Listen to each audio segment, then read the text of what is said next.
مومن کو تو کانفیڈنس ہی ہونا چاہیے کہ ابراہیم کو آگ سے بچانے والے کو میرا جلنا نظر نہیں آ رہا ہوگا، یونس کو مچھلی کے پیٹ میں سنبھالنے والا تجھے کیسے اکیلا چھوڑ دے گا،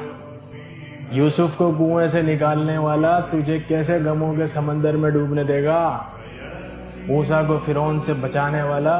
مجھے دنیا میں دھکے کھانے کے لیے کیسے چھوڑ دے گا، تیرے لیے بھی ابابیل آئیں گی، بھروسہ رکھ اپنے رب کے اوپر، پکار کے تو دیکھ ایک مرتبہ، ابراہیم کی طرح، یوسف، موسیٰ، یونس علیہ السلام کی طرح ایک بار پکار کے دیکھ، کیسے 700 پر والے فرشتے اترتے ہیں تیری حفاظت کے لیے، ایک بار پکار کے دیکھ، ایک بار وہ کانفیڈنس دکھا اپنی آواز کے اندر کہ تیرے لیے آسمان کا رب جو ہے وہ جواب بھیجے فرشتوں کے ساتھ، اور آسمان کا عرش تیرے لیے ہل جائے اور فرشتے تیرے آگے پیچھے ہیں۔